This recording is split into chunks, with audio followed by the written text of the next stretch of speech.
So today we have our course review for Portfolio 1. Not an exciting video, just going to be reading through the review sheet and adding and emphasizing things that you need to know for the test on our overview document here, right toward the end of the semester, week 8. No, we're week 9. Course review 1, skill set. Photographer skill set refers to all of the things that we've covered through the program. And really, we see the Portfolio 1 and 2 classes as capstone courses for the program, where really your portfolio needs to demonstrate all of the skills that you've developed going through the program and also help you move forward with your career objectives. In terms of the assignments, please just double check today that you've got everything up to speed. And next Tuesday, we'll be looking again at the portfolio review, and I'll just underscore a few more things that need to be covered at that point. So, course review, Portfolio 1. Portfolio 1 and 2 are designed as capstone courses, along with the specific skills needed to create a portfolio and exhibition prints. They are an opportunity to review all photographic skills that have been developed through the program and need to be demonstrated in a portfolio. The portfolio class has also covered related skills, including branding and promotion, all necessary skills to find work as a photographer. In spite of there being many things that a portfolio can do, there is only one goal you need to keep in mind. Does it move you forward with your objectives as a photographer? Simply put, does it get you a job? In order to achieve this, your portfolio needs to prove your ability as a photographer in the specialty areas you are most interested in, and in 3 specific ways. Do you have the visual skills, technical skills, and are you able to communicate through photography? MTV, message or meaning, technical skills, and visual skills. Message or meaning applies to our understanding of the type of photography we are engaged with. If we are an architectural photographer, do we understand the mind of an architect? Do we understand how to emphasize the relationship between design and structure, design and function? If we are a portrait photographer, do we understand how to interpret the person we are photographing in a portrait? Do we know how to use the visual tools to create a sense of empowerment and weakness in our subjects?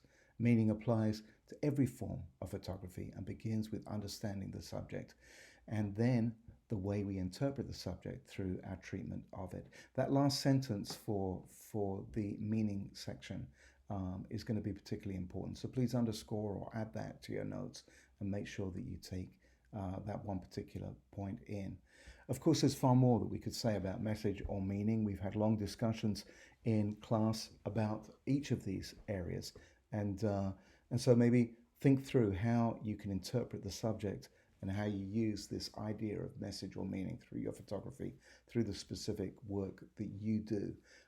Add that on, and if you can be specific about the way that you've applied this to your own approach to photography, so much the better. Okay, let's move on with the review. The technical understanding of photography covers a broad range of topics. We've discussed the structure of different cameras with specific emphasis on the digital SLR. This understanding includes the aperture, the shutter, the image sensor, bit depth, sensitivity, ISO, noise, and the limitations of shooting with high ISO. Color filter array, dynamic range, camera setup and shooting modes that adjust contrast, color, and sharpening, and include settings such as vivid or neutral for JPEGs, raw shooting, histograms, exposure control, ASMP, aperture priority, shutter priority, manual, and program. Light metering, spot evaluative or matrix evaluative on a Canon matrix on a Nikon camera, or center weighted. Gray card and white balance, color space, color management, sync speeds, and flash. All of these things we've covered in the program and dug into in depth. And at this point, it may be worth you just marking up the things that you feel are really areas that you need to gen up to for your test. We will go back on Tuesday, and review again some of the things that need to be covered. In lens design, we've learned about simple and compound lenses, the nature of light, refraction, or the way that light bends when it goes through glass. It bends because glass at an angle, or light hitting glass at an angle, as it slows down, as it hits glass, it refracts.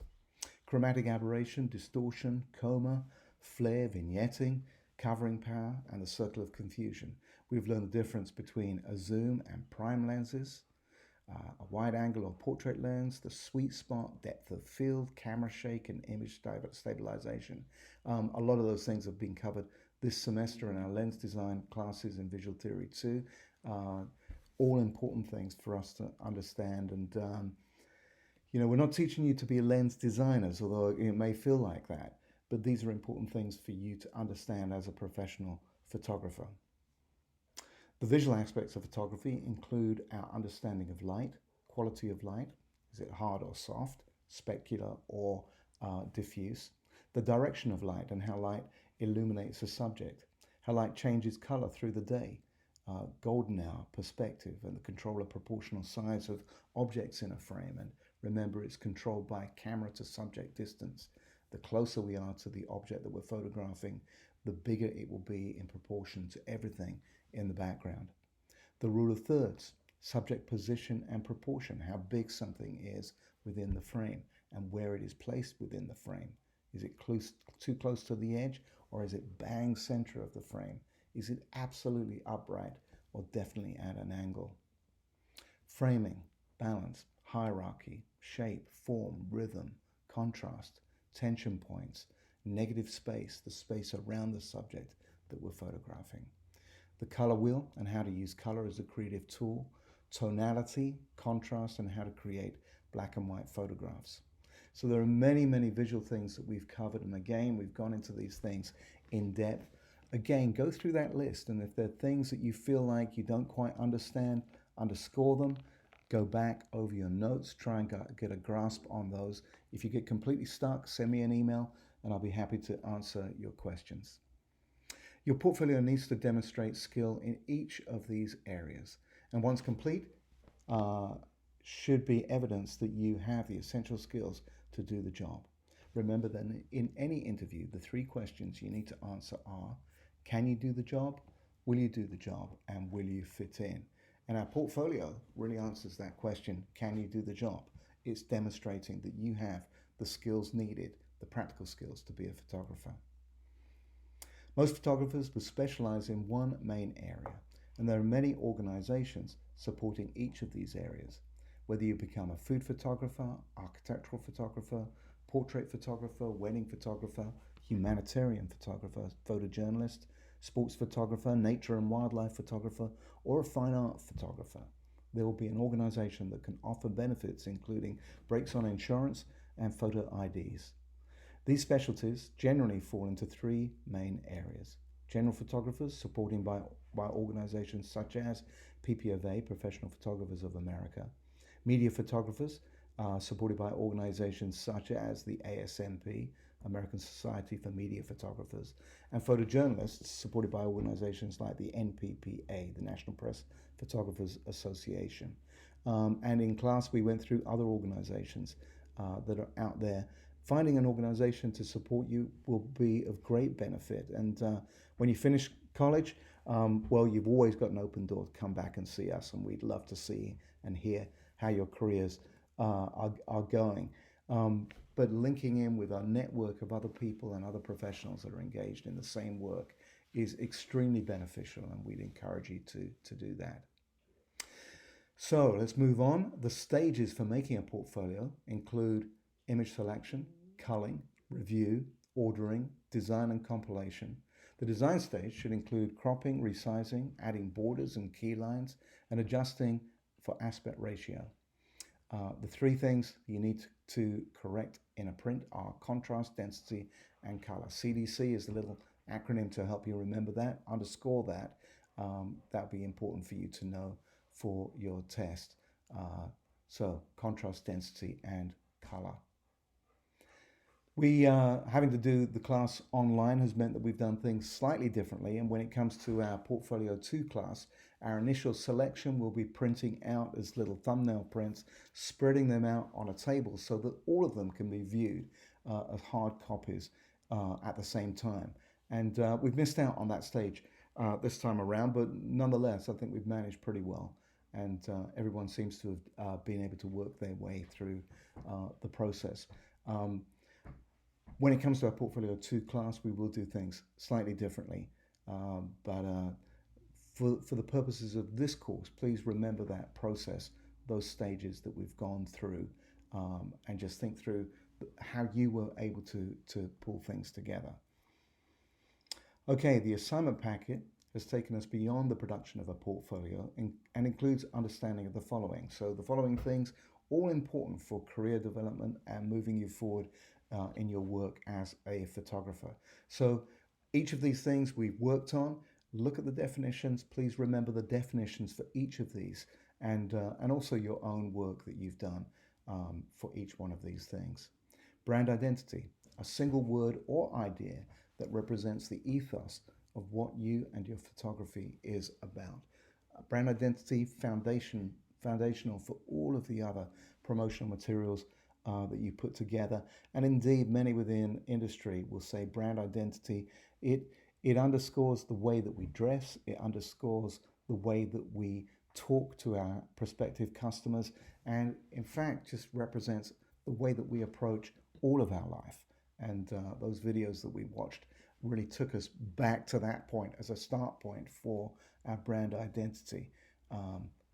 Brand is about life. It's about life, and life is full of subtlety and meaning.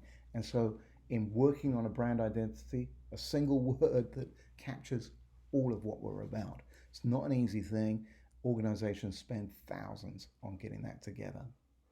Design concept, a visual interpretation of the brand identity for visual consistency on all promotional materials. Your assignment called for you to look at a color scheme and the correct fonts. We were talking about 2 fonts to work in tandem together. One that's slightly fancy and one that is really, really straightforward, like the font that you're looking at here. A sans serif font, this is Calibri, very straightforward, but that and another fancy font with it can support each other really well. Design motifs was the other thing that we looked at. Logos we thought about, and the appropriate photographs to present your work that needs to be in keeping with your brand identity also. A mission statement. There are different ways that these statements are viewed and looked at, and sometimes the names are transferable and it can get confusing. For the purposes of the course here, mission statement, vision statement, we've got very specific definitions of what we're talking about. A mission statement is pretty prosaic. It's just very straightforward. Meat on the bones of your brand identity. The mission statement tells you what you do, where you do it, and who your customer is. It describes what is done day by day. So very practical, very down to earth, not fancy language that you're going to use to promote your work, but a statement that defines the direction of what you want your business to do. Whereas a vision statement is something quite different. This is inspirational. This is something that you might want to use to communicate to other people, and certainly within your elevator speech, capturing something of your vision statement is going to be a cool thing to do. So, definition for the vision statement: setting your sights on the future. It describes the impact you want your work to have on the world, your customers, and those who see it. Your lasting legacy. It is like your North Star. The elevator speech, then, it captures all of that to have something to be able to tell people in networking situations. What you tell people about yourself and your business in order to move your business on. And then the work ethics, the 10 work ethics that are covered over and over through the program and throughout NGTC: appearance, attendance, attitude, character, communication, cooperation, organizational skills, productivity, respect, and teamwork.